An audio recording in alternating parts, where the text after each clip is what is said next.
Dr. Miller, Here. Ms. O'Connor, Here. Mr. Weiss, Ms. Johnson, Here. Mr. Davenport, Here. Mr. Patterson, Here. Mr. Crute. Here. Before we go to the next item of business, I'd just like to say welcome back, Captain Crute.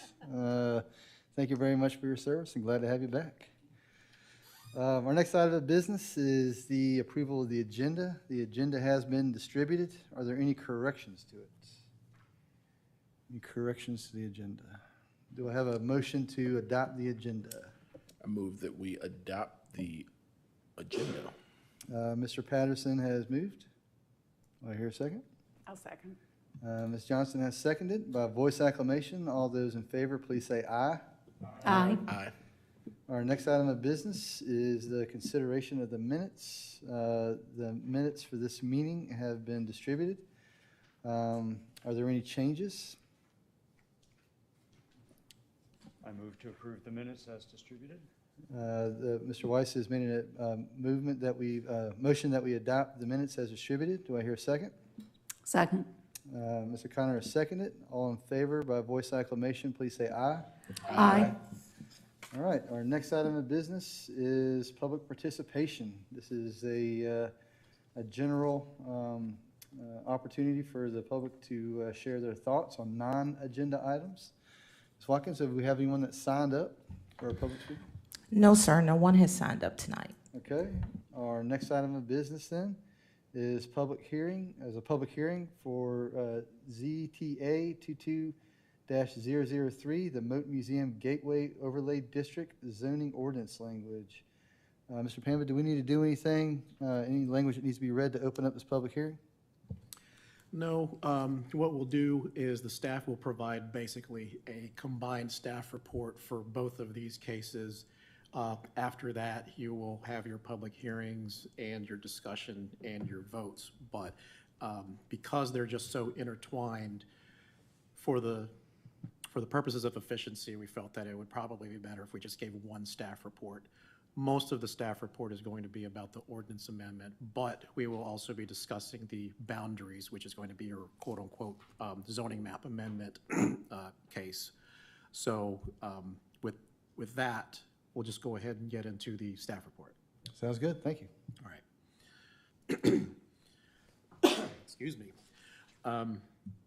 So again, this is going to be a staff report for ZTA 22-003 for the zoning ordinance amendment, which adds language for an overlay district for the enhancement and protection of the Moat Museum vicinity.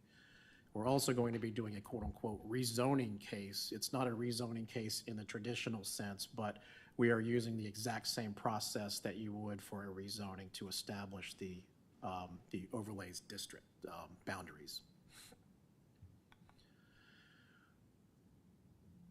How did we get here? We've started this process several months ago, even before the August meeting. So we'd actually been discussing the Moat Museum probably since the first or second quarter of the year. And we did have a public engagement session on the 8th of September, and there have been several other opportunities to discuss this. The Planning Commission discussed it last month, and again, public hearing tonight. 2 public hearings tonight, and then the public hearing for the town council, should everything go forward, will be the second Wednesday of November on the 9th. A few words about public input and notice. Again, multiple meetings at the Planning Commission level. The town council also heard about 10 minutes worth at their work session in September, the day before the September 8th engagement session at the museum. For that engagement session, we provided notice to all of the impacted property owners or the affected property owners, and we have provided notice for tonight's public hearing as required by state law. So far, we've received 1 email and 2 phone calls. There is also a pretty nice spread in the Farmville Herald about the the World Heritage Site effort, and a little bit about the overlay district. Very briefly, just to recap, what is an overlay district? It's a type of zoning district that establishes additional regulations for various purposes, typically enhancement, protection, and safety, and all this while keeping the original underlying zoning classification intact. So our example that we've been using these several months is downtown Farmville, which is zoned B1, but some of those lots are in the floodplain, so we have a floodplain overlay district that applies to just those pieces of property. Examples of overlay district: entrance corridors, which are called for in the comprehensive plan, airport safety and approaches. There are also agricultural and forest district. The ones that people are probably most familiar with are going to be the historic and architectural districts. Again, the aforementioned special flood hazard areas. And there could also be some incentive districts like enterprise zone, tourism type districts, that kind of thing. There have been several questions about what the overlay district is going to do. First and foremost, it is going to implement a part of the comprehensive plan that specifically calls for a Moton Museum Gateway overlay. That's where the name comes from. It's right out of the comprehensive plan. This is also going to provide specific requirements written as ordinance or law, which is going to be interpreted by the staff. And I should also mention that the commercial standards or commercial requirements, that's a higher standard than the residential. What the design requirements do not do. So as we've been listening to the Planning Commission and some members of the public, first and foremost, what we heard was, is this going to restrict the use of my property or the ability of, or my ability to use the property? No more than what would normally be required for your R3, R2, B1, B2, whatever your property is zoned as. That's really what says what you can do with the property. These are basically design requirements. So you can still use your property pursuant to your underlying zoning. One of the things that came out of this meeting or this body last month, as well as a phone call that I received, was, is this going to dictate color of houses? It does not dictate or does not prescribe any specific colors that you've got to have a certain color for your house or anything like that. So the town of Farmville does not regulate color, and it will not regulate color with this overlay district. However, with the commercial requirements, as we discussed last month, we want to see commercial development to be red brick, similar in style to the Moton Museum, to the Mary E. Branch School, but you know, there are a range of colors, but we do want that red brick theme to kind of be repeated throughout the commercial part. So the reason for that is we're talking about the several B2 zoned properties across the street from, say, the Burger King down towards downtown, as well as the shopping center. A few words about design guidelines, because we do need to make that distinction between the design requirements, which are ordinance, and that's what this zoning text amendment case is, versus design guidelines. They are supplements that explain the design requirements. So think of it as the comprehensive plan for as a guiding document for this set of requirements. The comprehensive plan is a general document, whereas the zoning ordinance is a very specific document. This is the same thing. The design guidelines are intended to inform the applicant's design and the staff's review. So it's a document that we would use to to guide our review. The staff is this can be a homegrown document, or we can contract that out, but it would be adopted later. These are some examples of some design guidelines from other localities. So they're more like pattern books. They're not written as a legal type document, but as more of an explanation of what those ordinances and what those provisions are to be. So as you can see, throughout Virginia, several communities use design guidelines. Some of them are architectural in nature. Some of them are intended to guide improvement in historic districts, but they're all basically architectural in nature. Again, a couple of other ones. I'm very familiar with the town of Strasburg, so I did insert that here. City of Lexington has historic district design guidelines as well. This is a sheet out of the Strasburg design guidelines. So basically, it goes into appropriate and inappropriate treatments. There are visual examples of what's appropriate. So when we do come up with design guidelines, whether the staff writes them or whether an architectural consultant writes them, this is what one can expect. So as you can see, they're not written in that typical ordinance language that people are kind of accustomed to. A few words about process. Review and decision authority is primarily administrative, and basically what that means is the applications will come to the staff, we'll review them, and then we'll make a recommendation to the town manager who has the approval authority. The town manager can request that the planning commission look at an application if there's something that they feel they need the planning commission's guidance on, and in any case, appeals will go to the town council.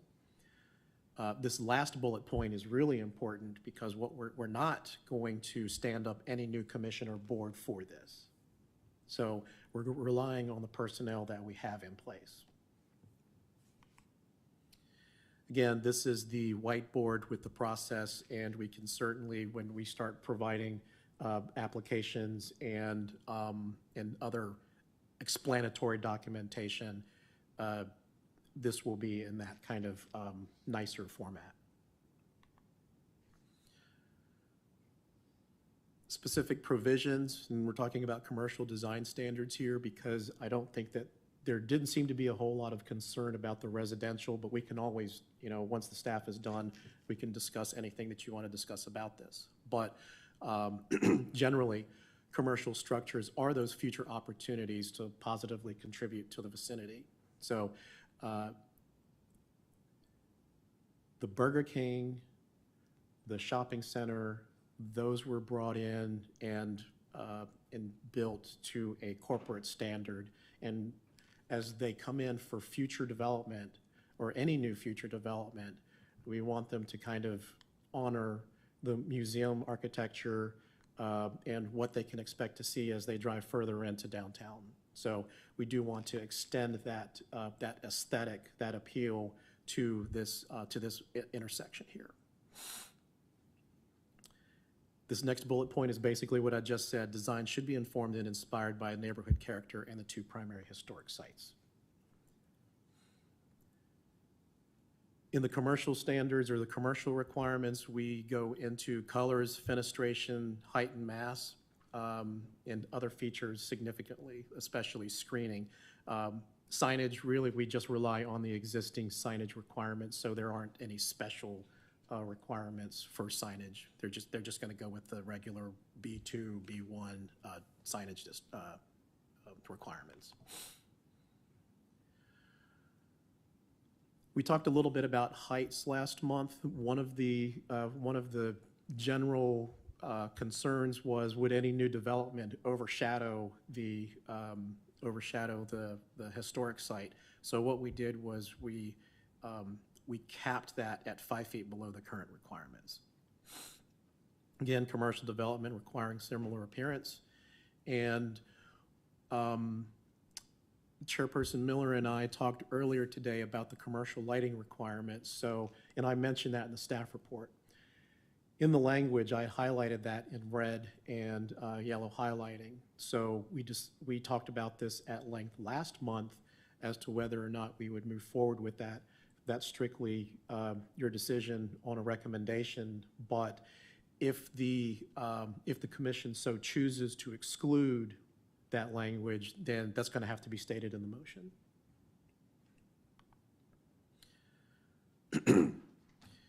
Getting a little bit into the quote-unquote rezoning or the district boundaries aspect, we've seen this map probably for about 2 months now, and we haven't heard any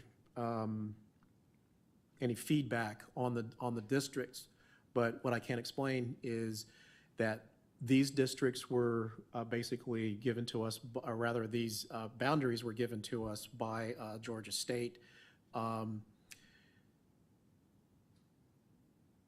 There's a little bit of difference between what we're proposing versus what Georgia State provided, but basically what we're doing is we're following parcel lines like we're supposed to, whereas Georgia State didn't. So we're actually using their recommendation here. This is just a general vicinity map, and we also have aerials and a zoning map for your discussions should you need them. All owners were notified as required by ordinance or state law. So they were, and we've also done the newspaper ads. We drew this as compactly as possible to affect as few properties as possible. One thing also is that a significant part of the district is controlled by Longwood. So we will have to have a conversation with the university leadership on a suggested memorandum of understanding or memorandum of agreement that while they're a state agency that's not subject to local ordinances, that they will follow the local ordinances. So with that, in conclusion, staff found that that this is consistent with the comp plan recommendation. There is a specific page for the Moton Museum Overlay District in the comprehensive plan, and we're following that.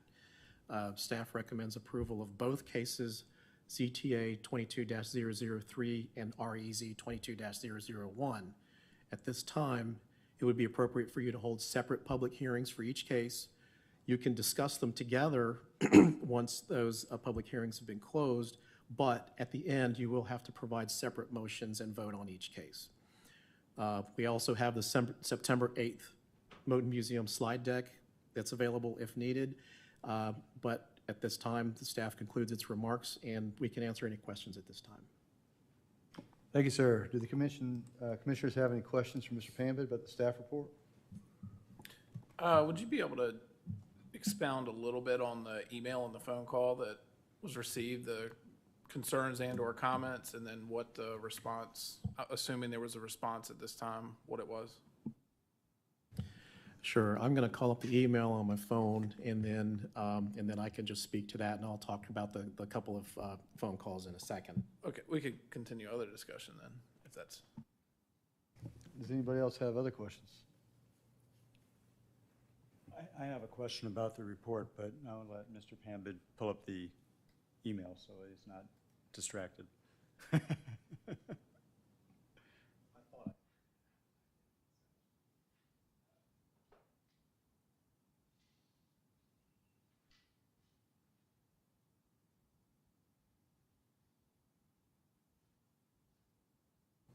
So because we had talked about lighting at length last session, I thought about this more, and I was like, well, there's no guarantee that this is going to come up even in the next year to be put into the overall town ordinance. So my opinion right now would be it probably does belong in here pretty much the way it's written.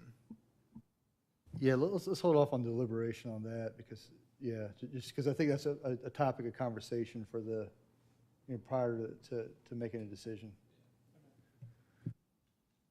So, but you'll go first, Jerry. So the email, and I won't post names, but basically There were some questions about the zoning changes, traffic management, the district boundaries, funding for aesthetic improvements, and is there any literature to provide? But basically, the questions about zoning changes have been answered, several times.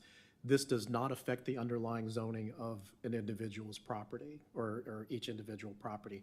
They will still be zoned R1, R2, whatever. That all remains in place. But again, what this is, there's no other way to say it, but it is another set of regulations intended to protect and enhance the area. Traffic management plan, that's not a purview of this overlay district, but we still answer the question anyways. At the intersection of Griffin and South Main, there is a green T intersection planned. That's a VDOT project that has been funded.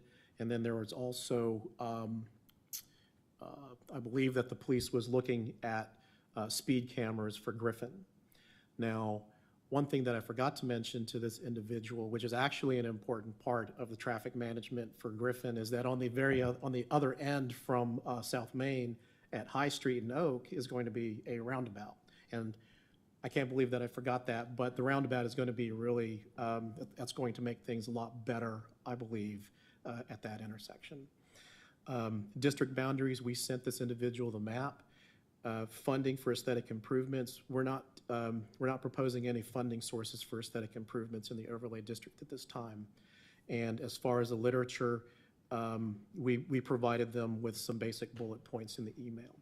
Now, as far as the phone call that we received today, Can I stop you real quick? Sure. Is this just, if you could answer, was this a commercial or business owner or a residential owner for the email? I believe it was a residential. Okay. Yeah.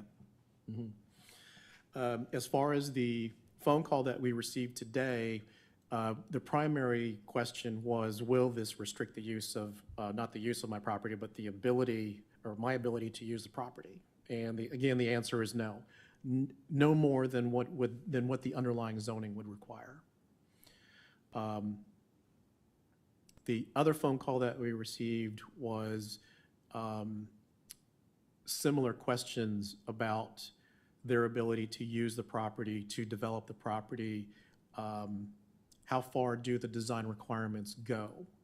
And from a residential standpoint, we tried not to affect the residential properties as much, but because the commercial properties have such a presence at that intersection, yes, we are requiring increased standards, higher standards for architecture on the commercial properties. So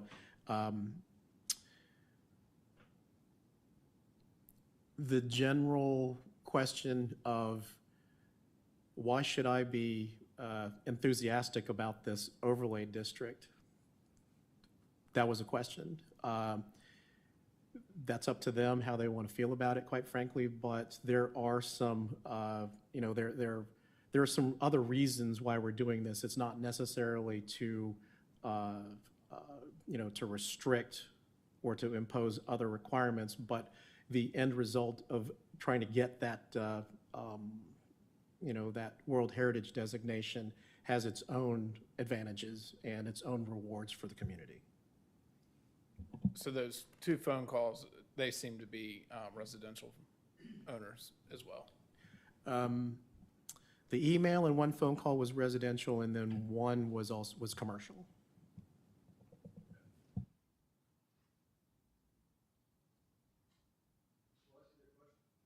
Yes, please, thank you. There's an excellent and very clear sentence in the staff report about midway on the first page that says the regulation will be applicable to new additions and new construction. So my question is kind of a two-part question. One is that all it's applicable to? And should such a clear statement be in the ordinance itself? If it is, I missed it, but I think it really helps to clarify what this is all about. So again, it's 1, 2, 3, the first sentence of the third paragraph of the staff report. Very clear statement about the regulations' applicability and/or intent. So I'm just wondering,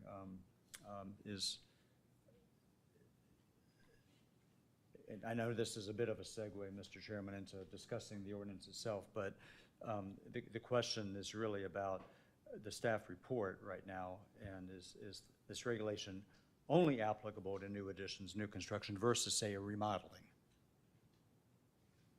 of a property? You want to answer that question, generally speaking, Mr. Pammy, then we can, depending upon the answer, we can kind of come back to it during the deliberation. Sure. Thank you. So remodels, depending on the extent, interior remodels we're not concerned with. We're primarily concerned with the exterior appearance of the building.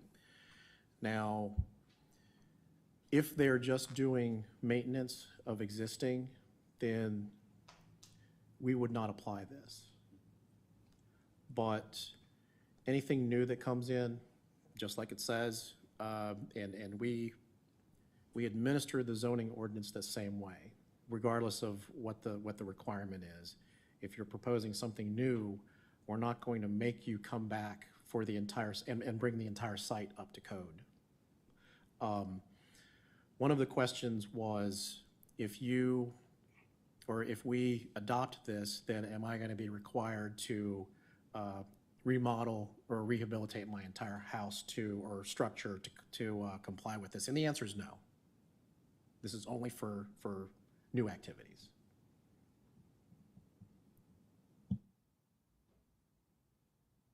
Okay, so just to make sure I follow you, if somebody is remodeling the exterior, not a new addition, not new construction, just remodeling the exterior.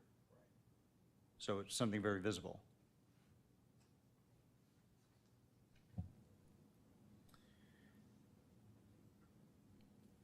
It depends on what they're doing. So if they've got vinyl siding and they're replacing vinyl siding, we're not going to make them put brick veneer, for example. That's just one example of many. So we would try to administer this with some common sense. And I think that we would be more, we'd like to be more specific and more insistent from a commercial standpoint. But if we want to take hypotheticals, and I don't want to get into the hypotheticals too much because there are just too many out there. But if the shopping center was to, if they came in and they wanted to replace IFAS of one color with IFAS of a different color or a different texture, I would request that they would, or I would suggest that they would go with a brick veneer. But if that's a maintenance activity, then, if there's a hole in the wall that they need to repair, I'm not going to make them make the whole building brick, for example. Again, without kind of getting too much into the deliberations, I mean, I see your point. And looking at E4 and attachment B, I think that kind of spells it out, and addresses your question about the remodel. To be erected, reconstructed, altered, or reconstructed, rehabilitated. That's going to require the certificate of appropriateness for the work.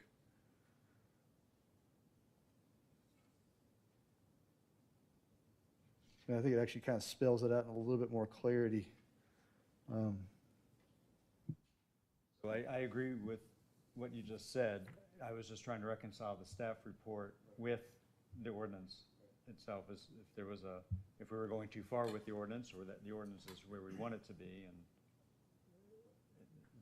the staff report was just being more, I guess, cryptic, for lack of a better way of putting it. He's a Marine, cut him some slack. He's a Marine, cut him some slack. I believe the term is crayon eater. Okay, any other questions for Mr. Panda before we open up the public hearing?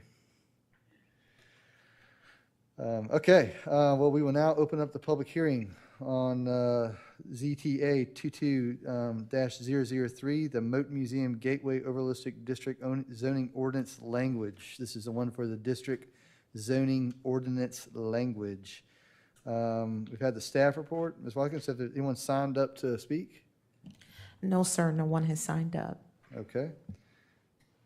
Tom, would you like to speak on this one? This is for the language, just the language. We'll do the, on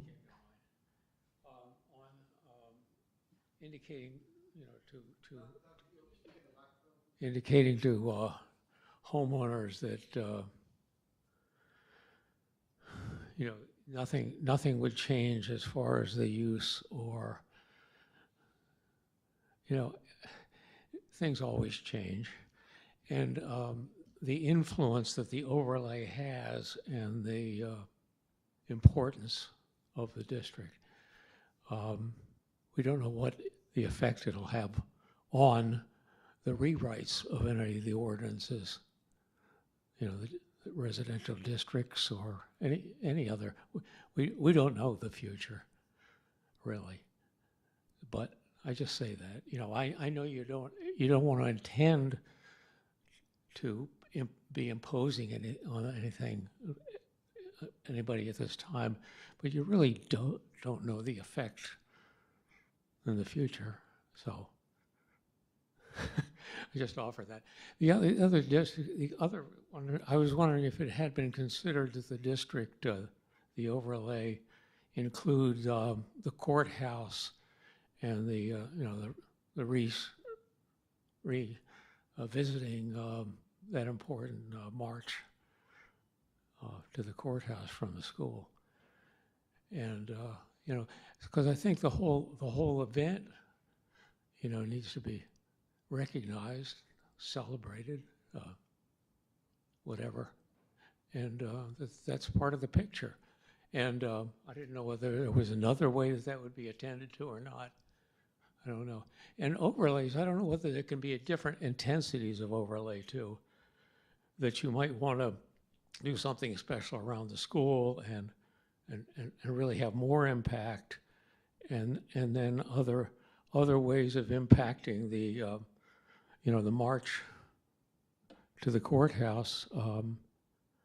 Maybe there's special attention given to sidewalk materials or certain signage information along the way, and and going back to of that time, the lighting and the colors and so forth of buildings, and the likelihood of trying to push, for instance, the one material brick, which Longwood does, which Hampton-Sydney does. It's ad infinitum. To me, it's a bit of a bore after a while.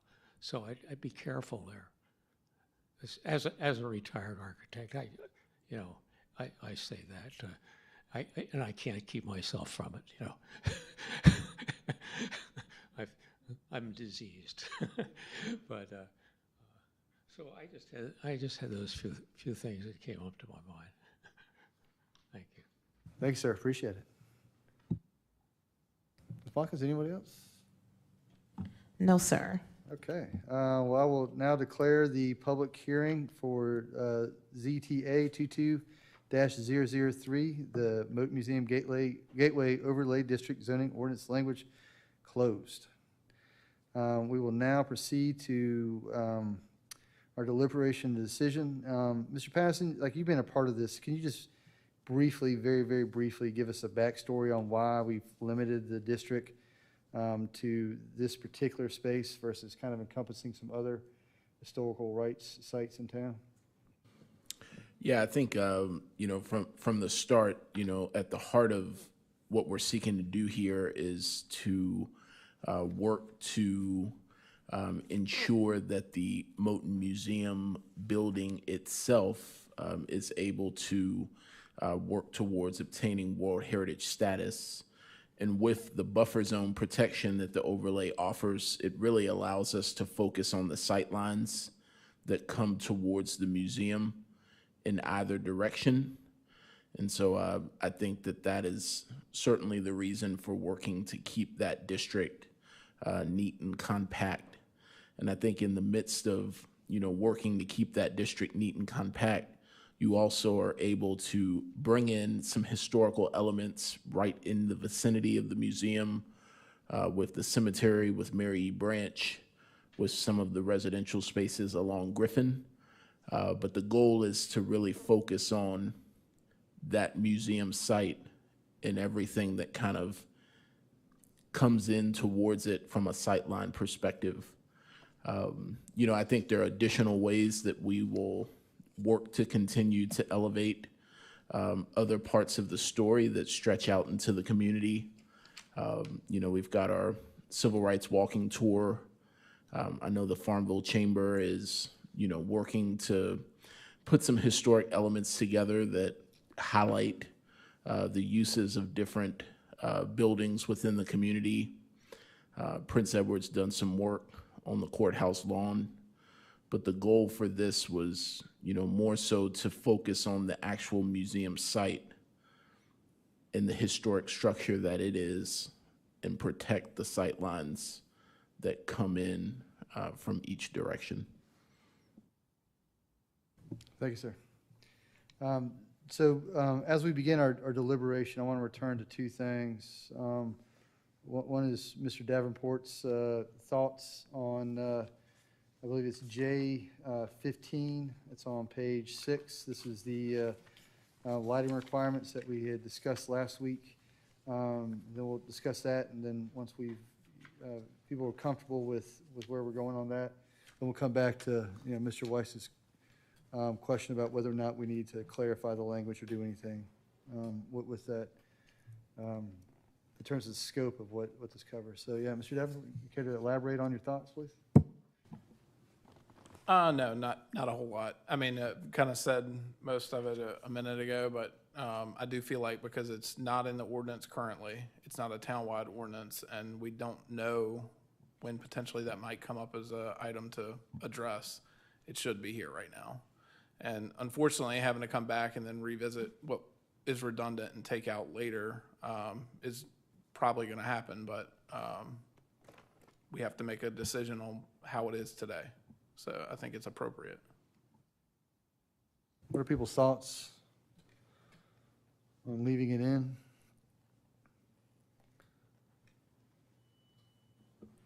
I had actually kind of thought the opposite, that, if we deferred it, then that would ensure that whatever the town comes up with later, that everything is aligned and that we're not way off and having to make changes to something that we put together. I would agree. I think my position is that this especially, and I think it's well written and encompassing, but to approach it methodically, I think a lot of this is applicable equally across the town, and I think it's just a lot cleaner to have that discussion as a separate issue and have it in the context of whether it's applicable to or not to the whole town.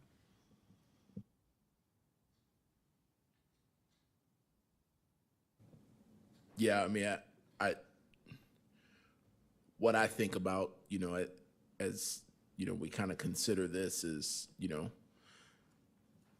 if this is recommended and gets to council and they sense that we need to have a more broad conversation townwide, I don't want to see that one section hold up what is a pretty substantive set of work that we've been able to put together, would be my thought.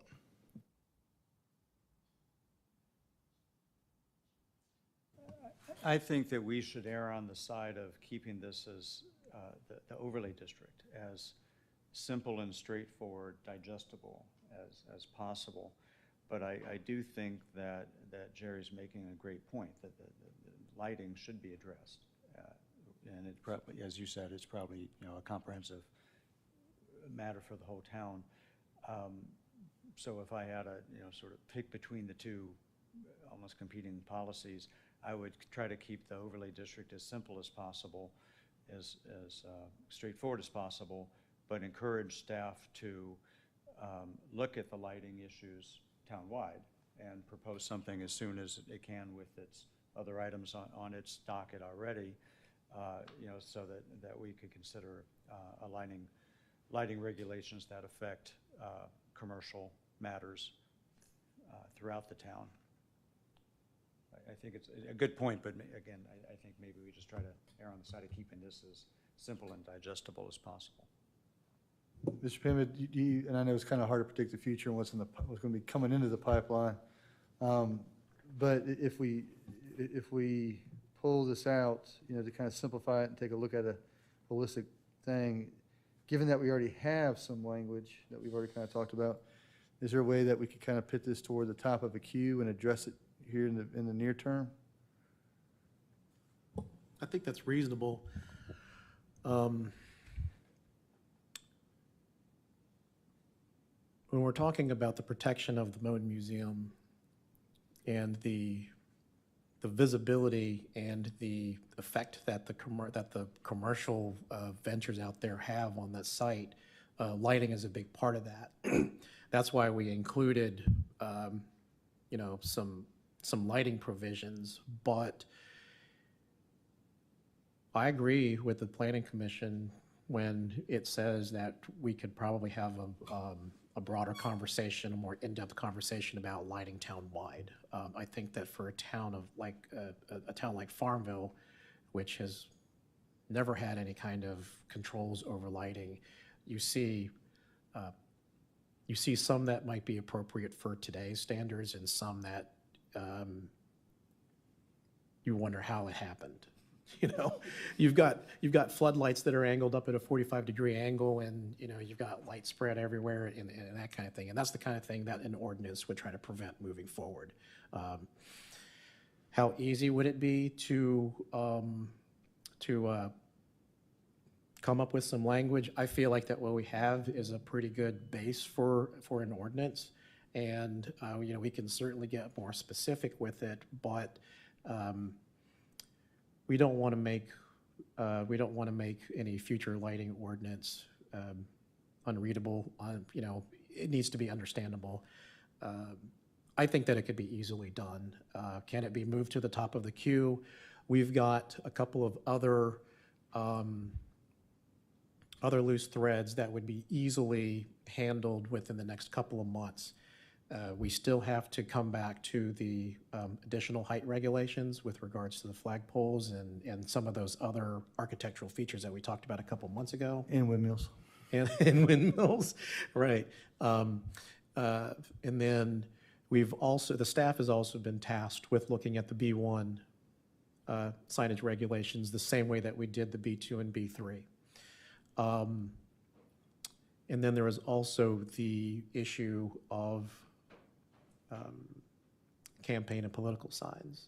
So we've got some small items that are still out there that still need to be reviewed. I don't see the lighting ordinance as a particularly heavy lift given what we have now.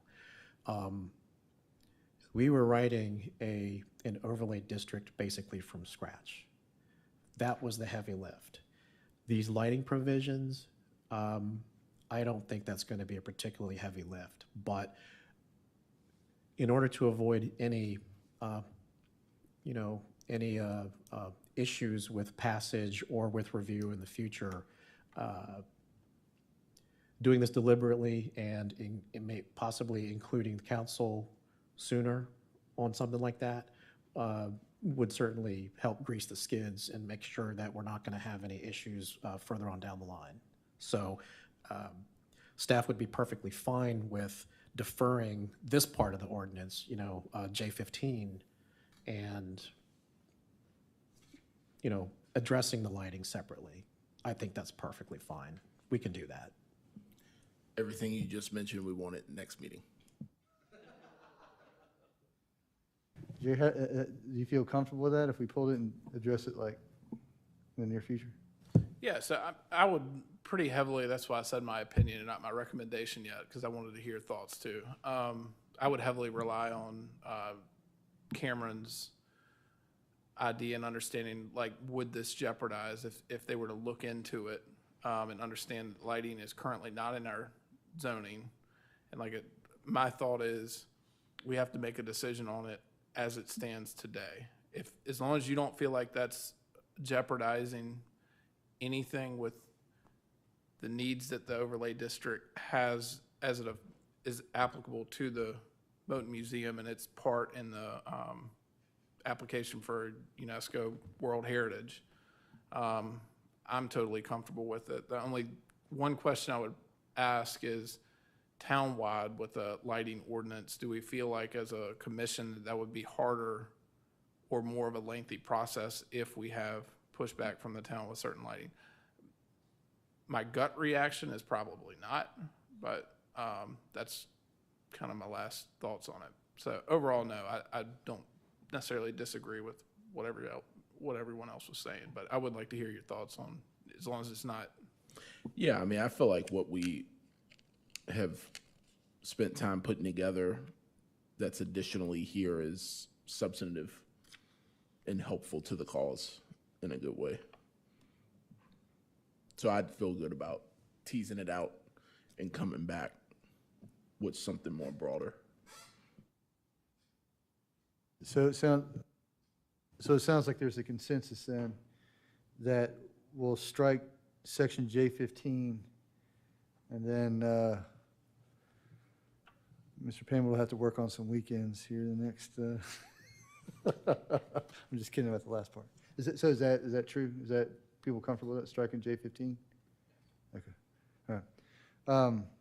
Mr. Weiss, did you, based on our conversation about what is in, excuse me, I lost my place here. Section E, E3B on page 2 of 7. Wait, no, excuse me.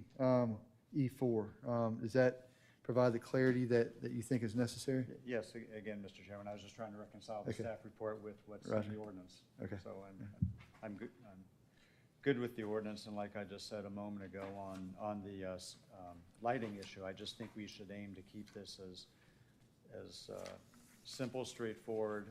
Maybe people won't be enthused about living with an overlay set of regulations, but at least it should be something that they can understand, and Right. it's not onerous. Right.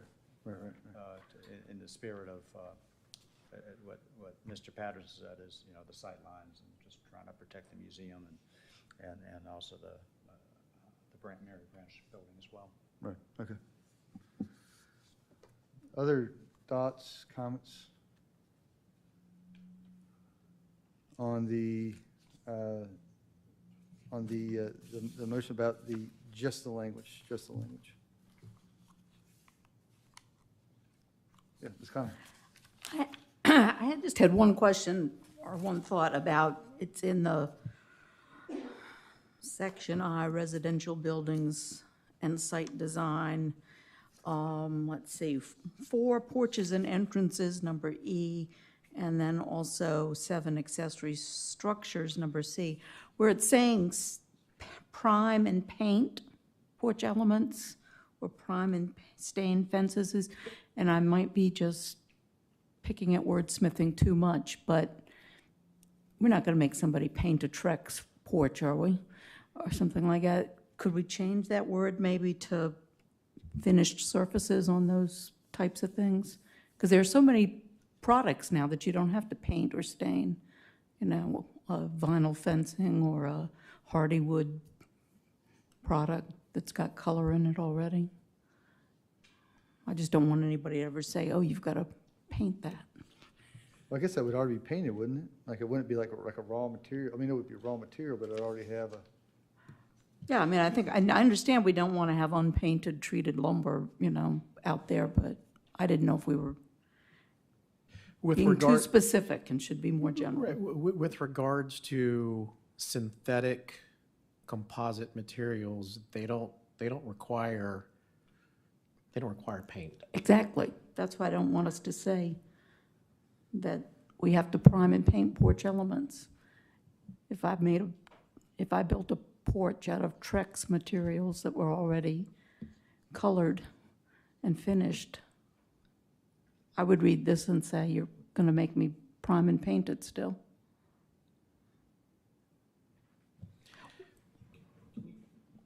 Could you clarify exactly which bullet point and number this is? This is on page 5, number E at the top, prime and paint porch elements.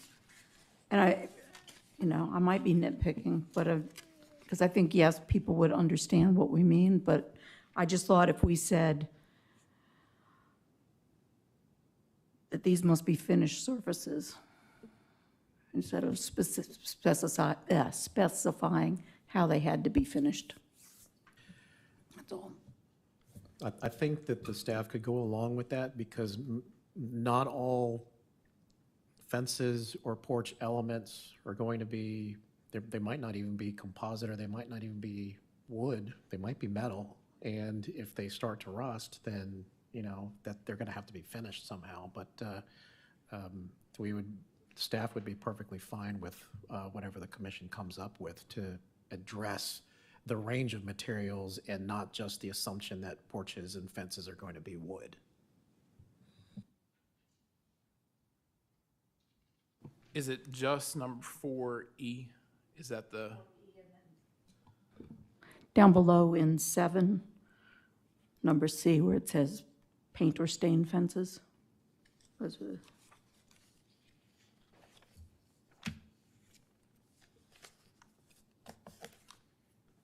Mr. Freeman, what's the standard language for language like that? Would it just be, porches and interests shall not be, I don't know, like what's the standard language is there?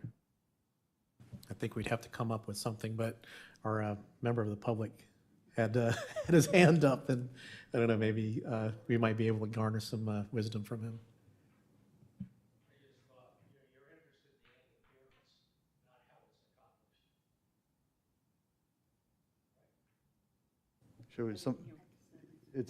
He said we're interested in the end appearance versus how it's accomplished.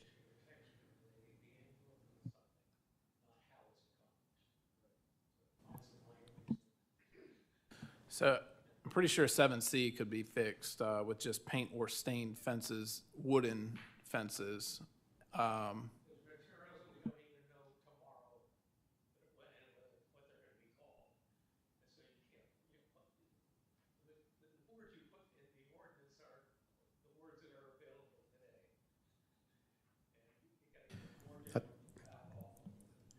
I think something to the effect of, for either one, porch elements shall have a finished appearance. And maybe you say the same thing as, for 7C, fences shall have, fence surfaces or shall have a, Yeah. finished appearance or something like that. exactly. Yeah.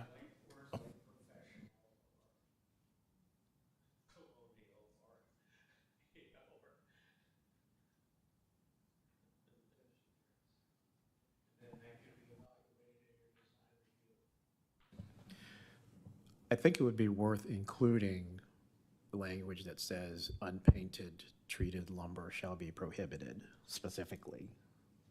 Yeah, I agree with that. So that could be in both. Yeah. So 4E would say porch elements shall be finished surfaces, unpainted treated lumber is prohibited or shall be prohibited. And then the same thing in 7C. Finished surface or fences shall have a finished surface. Unfinished treated lumber, unpainted treated lumber is prohibited.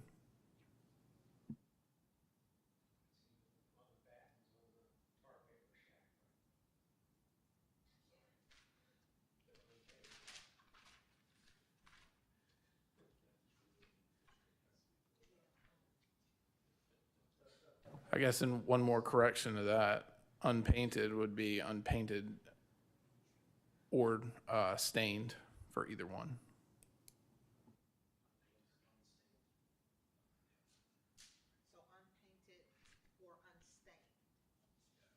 So when we're done with this, we're gonna have Ms. Watkins repeat the corrections, because that's gotta be in the motion. John's writing them down.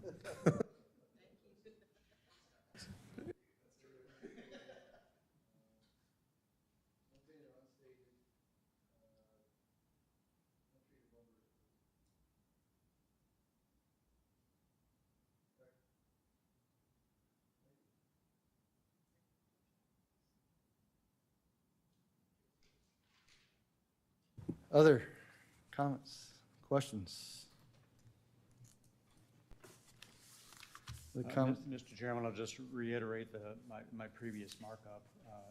You all have it, staff has it, you know, just to the extent that a couple changes were already made and incorporated, a lot weren't, so I presume there's a reason that they weren't, but I don't want to prolong the meeting over it. You all had it already from before. Mr. Freeman, is there anything specific that you want to emphasize, or?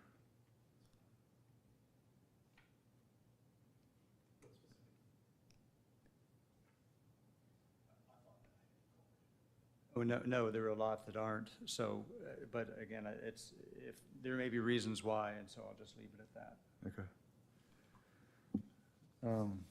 Okay. Other comments, other questions?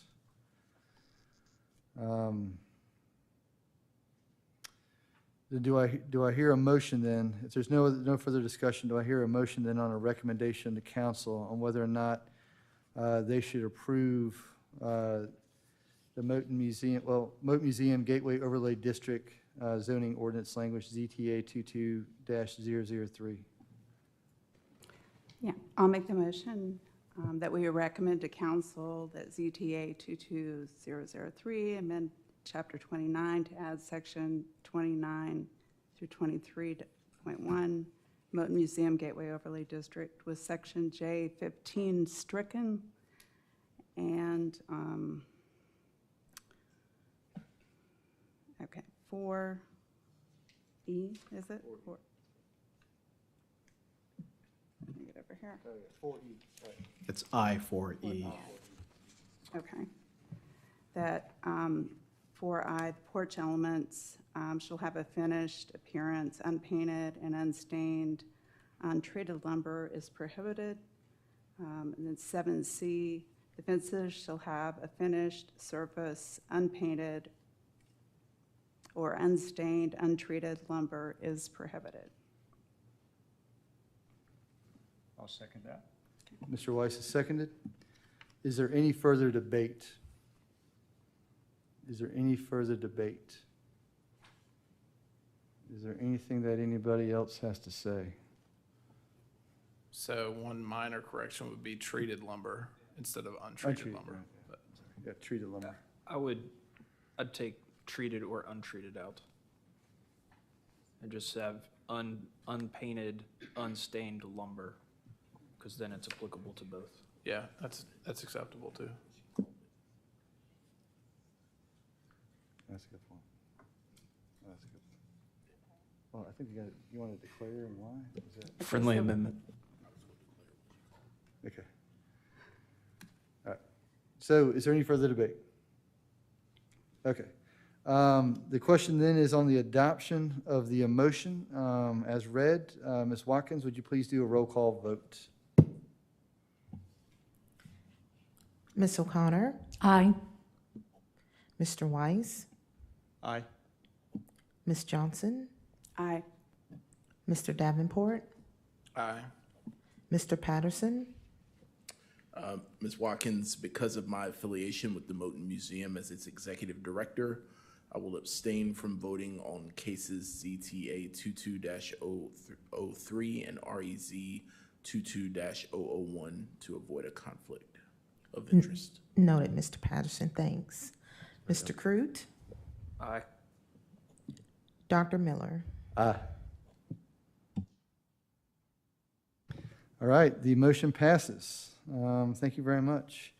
Our next item of business is the public hearing on REZ 22-001, establishment of the Moat Museum Gateway Overlay District boundaries. These are the district boundaries. We've already had a staff report. I will declare the public hearing open for REZ 22-001. Ms. Watkins, does anyone sign up to speak on this one? No, sir. Okay. Tom, you kind of shared your thoughts earlier on this. Do you have anything else to add?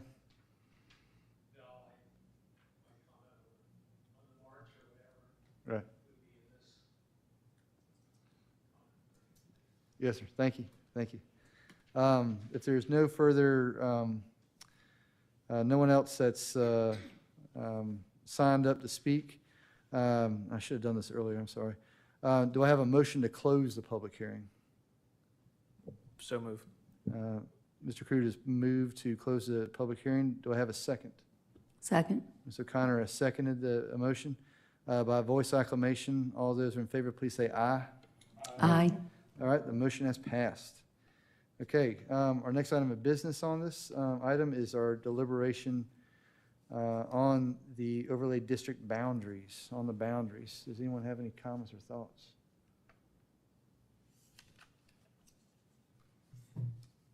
So a quick question for staff. So in your staff report, you mentioned that Georgia State had, I think what you were saying was that they had proposed a district that cut through property lines. And so your amendment was just to keep property lines organic to the district or outside. Is that correct? That's correct. The exhibit on your screen has a line that's running east-west off of Irving. And what Georgia State had done was just continue that line through all the way to South Main. And that's not how maps are typically drawn, but you have to draw them according to the parcels. So that's why you see that, a lot of those parking lots to the north included.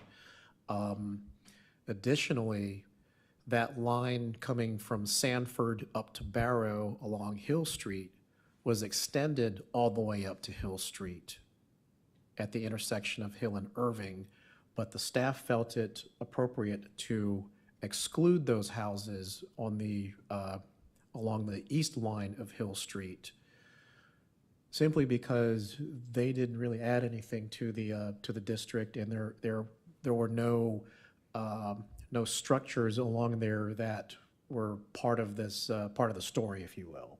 So we actually removed several residences that could have been impacted had we stuck strictly to the Georgia State recommendation.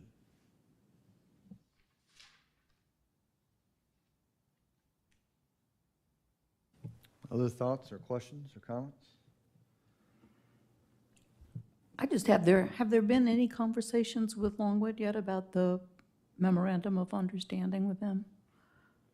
Or is that still to come? I feel confident in saying that Longwood is immensely supportive and will definitely commit to the memorandum. Mr. Chairman, I move that we recommend the boundaries as shown.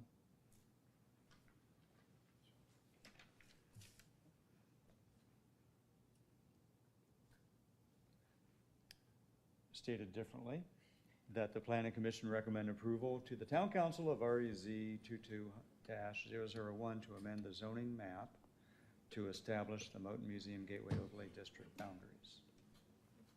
Mr. Weiss has moved the language in number 7 on the agenda. Thank you, sir. Do I have a second? Second. Mr. Crute has seconded. Is there any further debate? Any further debate? This is just a thought. I had thought about some similar things as I got into studying the history of this myself as far as the boundary goes. I do believe, and I'm totally supportive of keeping these boundaries as compact as possible to affect as many or as few as we can right now, while keeping in eye shot of the museum. But yes, I think in the future, this is something that if this district heads in the direction that I think all of us envision, it's a positive thing for the businesses and the homeowners, the residential, that I think there is a possibility to extend this further down Main Street to connect all the way into our downtown where the courthouse and the church are here. So, yeah, it's a big deal, but I think we need to take it in the appropriate actions, and I think this is a really exciting thing for our community.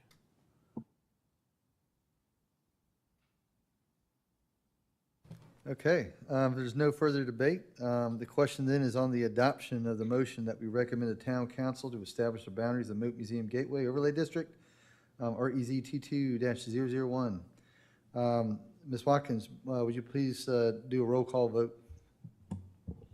Ms. O'Connor? Aye. Mr. Weiss? Aye. Ms. Johnson? Aye. Mr. Davenport? Aye. Mr. Patterson? I abstain. Mr. Crute? Aye. Dr. Miller? Aye. The motion carries. Thank you very much, everybody, for your hard work. Mr. Pambit, thank you very much to you and your office for all y'all's hard work on this. I know it's, again, as you alluded to earlier, pulling this together from scratch, and then doing it on a timeline that, that the Georgia State and other folks wanted it was a not insignificant thing. We're very grateful for y'all's talents and hard work on this. It's staff's privilege to work on something like this. Just generally, the zoning ordinance is something that's going to need constant revision. We're already knee-deep in that. So it's par for the course for planning departments all over. Farmville is no different, and we're certainly here to help in that, in that process. But this was a heavy lift, and again, it was a privilege for all of us to be able to, in some small way, touch this this whole effort, to hopefully get the Moat Museum to a World Heritage designation, and that's the end result. That's the end goal here, and we certainly hope that comes to pass.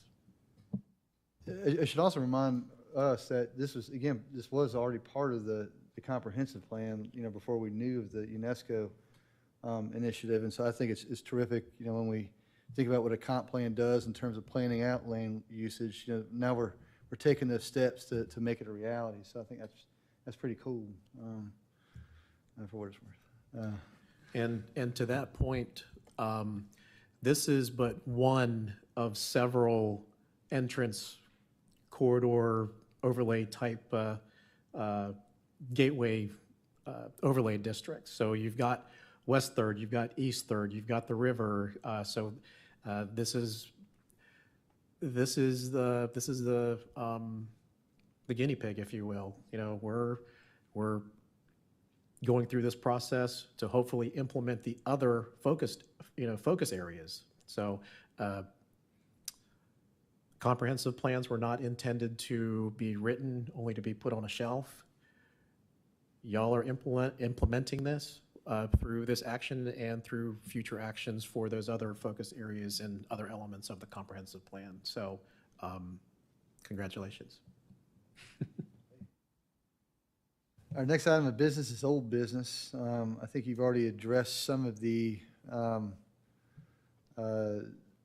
old business that we'll be coming back to here in the next couple months with the height,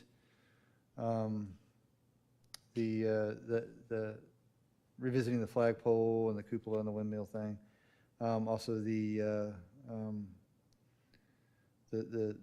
political yard signage, but then also now we'll add to that list the lighting ordinance as well. Am I missing any old business? I don't think so. I think in my excitement to get to tonight's meeting with the slide deck, I forgot to put in an old business slide. It looks like you have some of this in on the. So our next item of business is new business, which it looks like you have some of the that additional height regulations. But what I might suggest is if the Planning Commission feels like it's possible to actually tie up a couple of those loose ends with, in public hearings, with public hearings for the height regulations and for the yard signs, because if you recall from earlier this summer, the Planning Commission held back its recommendation on the political signs. So that's still here. That never went to the council. The heights, those were reviewed by the council and they've been referred back to the Planning Commission. So that's back here. If you feel like that you need to discuss it one more month before, then, that kind of straddles that December, January public hearing cycle. If you feel comfortable enough with it, we can go ahead and start advertising for a November, December public hearing cycle. But the town council has already said what it would like to see out of the heights, specifically the flagpoles. You let me know what the commission's pleasure is and we'll work towards that. How do y'all feel about that? So in other words, what you're asking us is, do we want to look at this language one more time before we have the public hearing, or have the public hearing and look at the language in the same meeting? That's correct. What do y'all want to do? I'd be fine to look at them both in the same meeting. And then have the public hearing the same night? Yeah.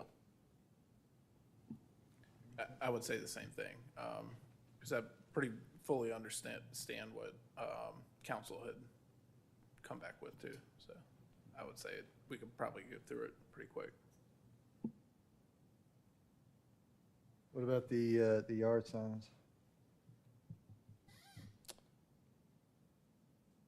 It is after the election, so we could, it falls in the right time to then pick it up. It basically would come for 2 years from now, so.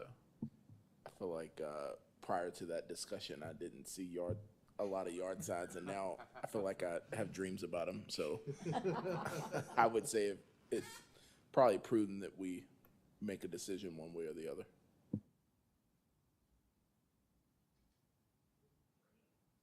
All right, then. Sounds like, Mr. Pammy, we are interested in having a, go ahead and scheduling public hearings and take a look at that language and have the public hearing and make a recommendation on the council. Very well then. Or, aspiring to make a recommendation to council. So are you thinking that would be for November, or okay, all right. Okay.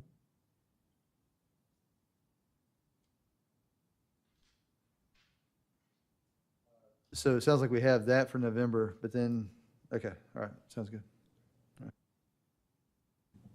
So the staff doesn't have any other old business. You want to move on to new business? Okay.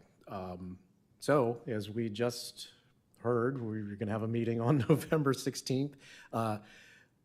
It's no longer the possible revisitation or discussion of height regulations, but it is going to be an actual public hearing on that matter, as well as the signs, specifically the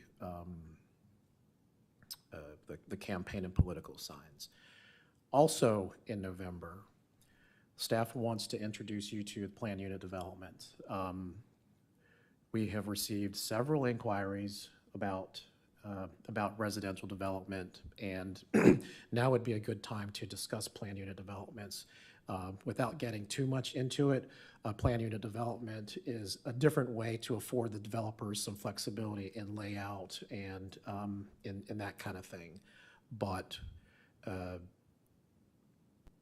that's basically going to be a lesson, for next month. So again, you'll have a nice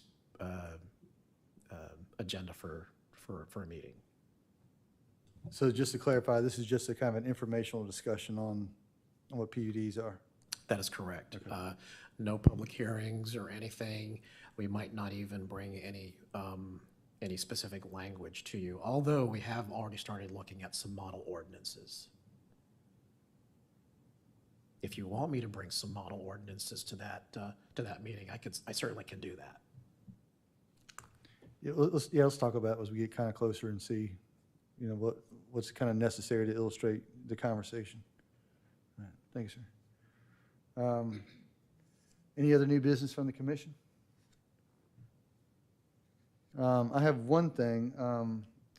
Back in January, when we were talking about our plans and things that we wanted to do this year, we had talked about, collaborating with other, similar bodies. Mr. Pambit has been talking to the BZA. Pam Butler is the chairperson of that,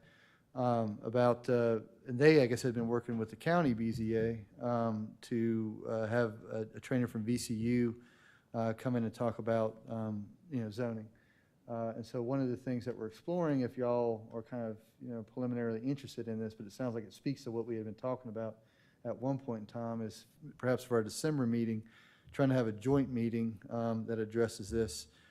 Just an opportunity to also to kind of meet our peers on those bodies and have some conversations about what we do. Time and date TBD. Christmas cookie sign up TBD, but that's what we're kind of thinking about right now. If people are still interested in that. So one of the decision points on that is who comes to whose meeting. Does the BZA come to the Planning Commission's meeting, or does the Planning Commission come to the BZA's meeting? And that's actually kind of a quandary for the staff, because the BZA meets during the day. Just as a side note, staff loves day meetings. But I think that's something that maybe John, you and Pam could discuss and maybe try to hash out. Or, if the Planning Commission has a preference, maybe you invite the BZA to your December meeting. I don't know, but that's one of the things that we definitely need to figure out before that happens. Also, I think that would be a good opportunity to actually conduct some housekeeping in terms of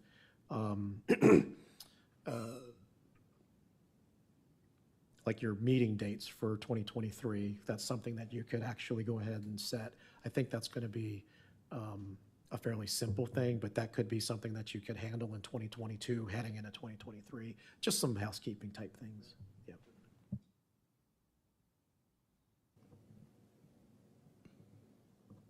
I'm always a fan that, if the public wants to engage, then our evening meetings make that possible. But I would probably say in this instance, it might be wise to consult whomever is going to be making the presentation to see what would work best for their schedule. I will mention that we haven't received any a slate of dates from VCU, but that's primarily a full day of training for what was envisioned to be a joint meeting with the county, with the Prince Edward County Board of Zoning Appeals and the Town of Farmville Board of Zoning Appeals. So that would start at 9 and end at 3. I don't want to confuse that with a meeting between the town BZA and the town planning commission, which was more of kind of like an internal thing. But the BZA training, I think that if it's possible for other people to kind of sit in on that, learning never stops. And there is a difference between the Planning Commission and the Board of Zoning Appeals. And if the Planning Commission wants to know that difference, then or get a little bit more information on what those differences are, then I don't see us turning somebody away who sits on the Planning Commission and says, hey, I kind of like to sit in on this training, but Scott Davis and Doug Stanley are in communication with each other. No, we're really just waiting on VCU to give us some dates. But that was going to be something a little bit different. Oh, okay, I'm sorry, I misunderstood that. Forgive me. So how about this? I can touch base with Pam Butler, and then we can have a conversation about who has the most flexibility. And I suppose that when if people were if the disposition was to having it sometime during the during the day, we could send out like check people's availability and maybe use that as a criteria. People comfortable with that? I would be, to Cameron's point, I mean, I would be personally comfortable with either one, but to Cameron's point, what would be the topics of discussion? Because I was originally thinking too, it would involve VCU training or something like that. But if it's just a joint meeting between the Board of Zoning Appeals and the Planning Commission, what would be the topics outside of discussing housekeeping items that the public might be interested in, if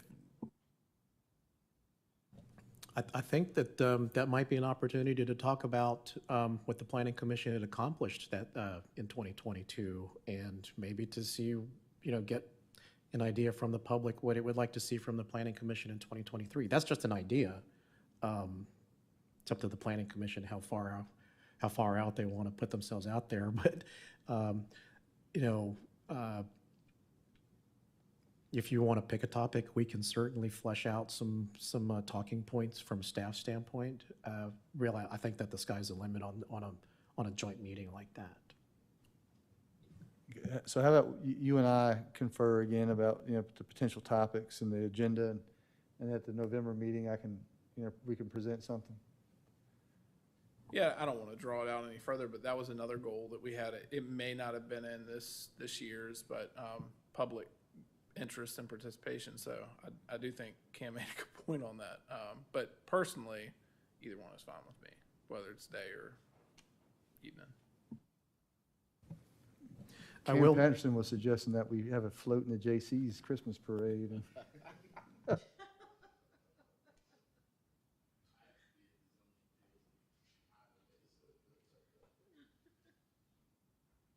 Is there any further discussion? So we'll work on that.